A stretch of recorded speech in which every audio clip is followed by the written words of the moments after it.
तो आज हम फिर अपने फोर्थ चैप्टर को ही कंटिन्यू कर रहे हैं। हमने इक्वेशन वाला काफ़ी डीपली समझा था लास्ट वाले लेक्चर में। थर्ड क्वेश्चन से कंटिन्यू कर रहे हैं। थर्ड का फर्स्ट पार्ट। मान लिया कोई नंबर n है, उसका 3 टाइम्स किया, 3 गुना किया तो वो 3n बना। उसमें से 2 माइनस किया तो वो 46 बना। अगर वो 2 नहीं माइनस किया होता तो 48 होता। तो हम उसको लिखेंगे क्या, इस -3 को इधर लेके आएंगे। पहले हमेशा प्लस माइनस वाला सॉल्व करना है, फिर जाके हम इसके जो साथ में होगा वो बाद में हटाएंगे, जो इससे अलग होगा उसको पहले हटाएंगे। -2 इधर आके +2 हो जाएगा, तो 3n आ गया आपका 48। इट मीन्स अगर आप इस n एक नंबर है उसको 3 से इंटू करते हो तो 48 बनता है। तो आप 3 का अगर चेक करोगे 16 3 48, 16 3 48। तो अगर आपने वो नहीं किया होता तो वो 16 होता। उसको लिखेंगे कैसे, पहले तो हमने प्लस माइनस वाले को सॉल्व किया सेकंड साइड ले जाके, -2 था +2 हो गया। सिमिलरली अब 3n है, इट मीन्स 3 इंटू एन। अगर आपको n की वैल्यू निकालनी है तो 48 3 यहाँ लेके आओगे नीचे, क्योंकि आपको डिवाइड करना है इस बार। तो ये हो जाएगा आपका 16, तो n आ गया आपका 16। सिमिलरली इसका सेकेंड पार्ट है थर्ड का, 5m + 7 इज 17। तो आपने m को 5 गुना किया, 5 टाइम्स किया, फिर 7 ऐड किया तो 17 बना। तो अगर आपको ये निकालना है, ये +7 उधर जाके आपका -7 हो जाएगा, तो यहाँ से आ गया 10। इट मीन्स आपने अगर वो 7 ऐड नहीं किया होता तो वो आपका 10 होता। आपका 7 ऐड करने के बाद 17 बना है। तो आपको ये निकालना है, आप इधर इंटू में इधर आके डिवाइड कर दो, तो ये आपका आएगा 2। इट मीन्स कि आपने 2 को 5 टाइम्स किया 10 और 7 जोड़ा तो आपका जाके वो 17 बना था। थर्ड पार्ट है आपका 20p/3 = 40। इसमें आपको प्लस माइनस करने के लिए कुछ भी नहीं है, आपने p को 40 से इंटू किया और 3 से डिवाइड किया तो जाके 40 बना है। तो मैं इसको दोनों तरीके से कर देता हूँ। पहले आप इस 3 को हटाओगे तो ये इंटू जाएगा, इधर डिवाइड में इधर इंटू में, ये 120 आ गया। वो p को हटाओगे, p इंटू में है, इधर आके डिवाइड हो जाएगा, 20 से 120, p जो है आपका वो 6 आ गया। सिमिलरली मैं इसको ऐसे भी कर सकता था कि 20/3p है 40, मैं इसको पूरा एक साथ भी हटा सकता हूँ। p 40 है, ये दोनों के दोनों उधर जाएंगे, तो 3 ऊपर और 20 नीचे। तो आप ऐसे करके भी इसको कर सकते थे। 2 2 जा 4, तो ये आपका 6 यहाँ से आ जाएगा। आपको बड़े ध्यान से देखना है कि ये 20/3 है, ये पूरा का पूरा मैं इधर ले जा सकता हूँ एक साथ में। तो ये हमारा थर्ड क्वेश्चन है। अब जो हम ऐसे ही फोर्थ क्वेश्चन कंटिन्यू करते हैं। तो फोर्थ में फर्स्ट पार्ट इज 10p = 100। आपने p को 10 से इंटू किया तो जाके वो 100 बना, नहीं करते तो वो 10 ही रहता। तो करोगे कैसे आप, 100 यही रहेगा, ये 10 जो है आपका इधर ले आओगे, तो p = 0 से 0 कट गया, आपका ये 10 रह गया। इट मीन्स आपने इस 10 को 10 से इंटू किया है तो जाके आपका वो 100 बना था। सेकेंड पार्ट ऐसे ही है, उस 10p में आपने 10 और ऐड किया तो 100 बना, नया क्वेश्चन। तो आप क्या करोगे, आपका कोई p था, उसको आपने 10 से इंटू किया, 10p बना, फिर उसमें आपने 10 ऐड किया तो 100 बना।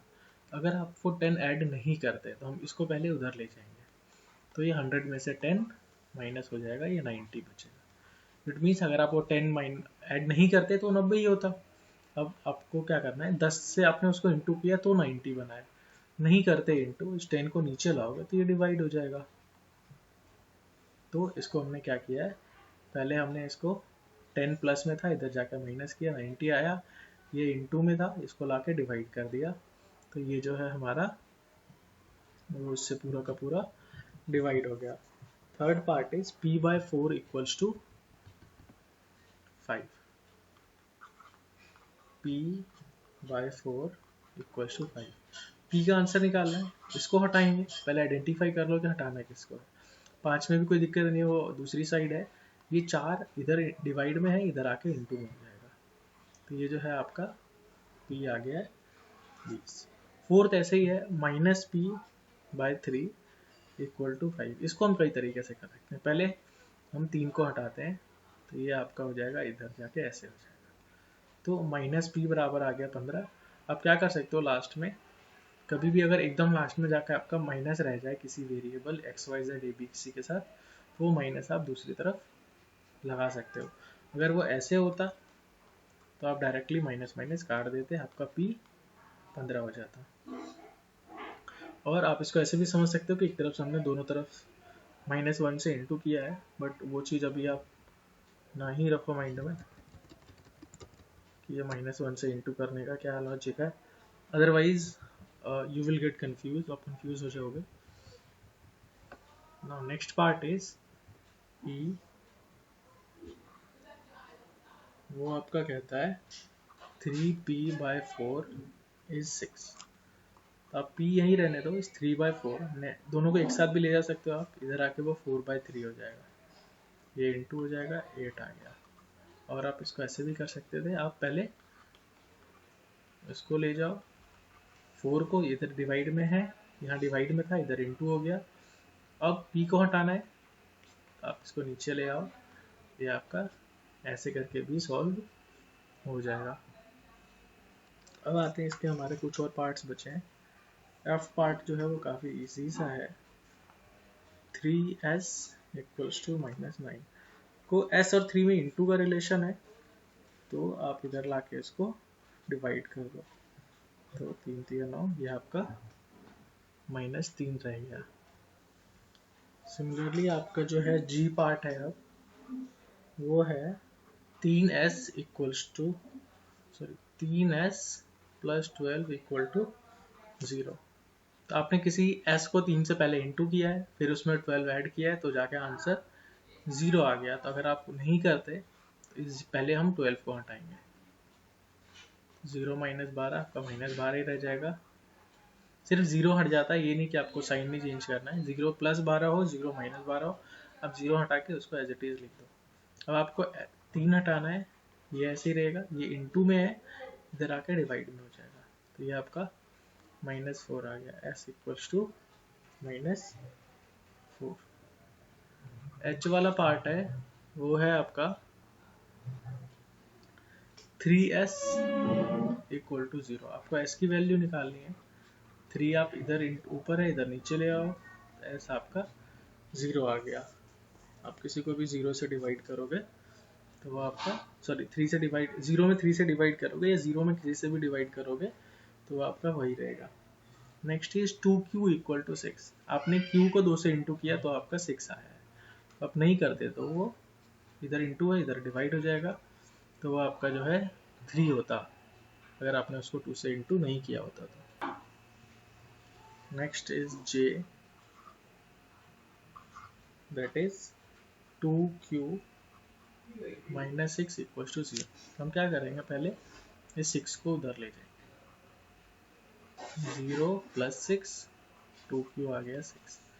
q की वैल्यू निकालनी है, 6 में डिवाइड कर दो, ये आपका q आ गया 3। तो हम कर क्या रहे हैं, एक एक करके सबको जो है दूसरी तरफ ले जा रहे हैं। k पार्ट है ऐसे ही, 2q + 6 = 0। 2q निकालना है, 0 + 6 है, इधर जाके -6 हो जाएगा, तो 0 में से 6 माइनस करोगे तो आपका -6 आ जाएगा। 0 हटा दो, या प्लस माइनस माइनस, 6 में से 0 गया 6, और बड़े वाले का साइन लगा दो, क्यू -6। अब ये इंटू में है, 2 × q, इधर आके डिवाइड हो जाएगा, q आ गया आपका माइनस, और 2 दिया 6, तो आपका 2q जो है ये आ गया। अब आपका लास्ट पार्ट है, दैट इज L, 2q + 6 = 12। अब ये +6 है इधर, पहले हम इसको हटाएंगे, इधर जाके माइनस हो जाएगा, तो ये हो गया सॉल्व होके 6। अब q हटाना है, ये इंटू में है, तो ये आपका 6/2, ये q 3 आ जाएगा। मैं एक क्वेश्चन और लिखता हूँ ऐसे ही, अगर ये मान लिया ऐसे होता, तो आप पहले 6 को हटाओगे, ये आपका ऐसे ही रहेगा, 12, ये इधर जाके हो जाएगा -6, ये बचा 6, इट मीन्स 2/3q बराबर है 6। q की वैल्यू निकालनी है, ये यहीं रहेगा, 2/3 इधर आके हो जाएगा 3/2, ये इंटू हो जाएगा, और ये चीज़ आके डिवाइड हो जाएगी। अब इसको सॉल्व करोगे, 2 3 जा 6, तो 9 आपका आंसर हो जाता है। और ये मैंने एक अलग से एक्स्ट्रा क्वेश्चन आपको ऐड करके दे दिया है।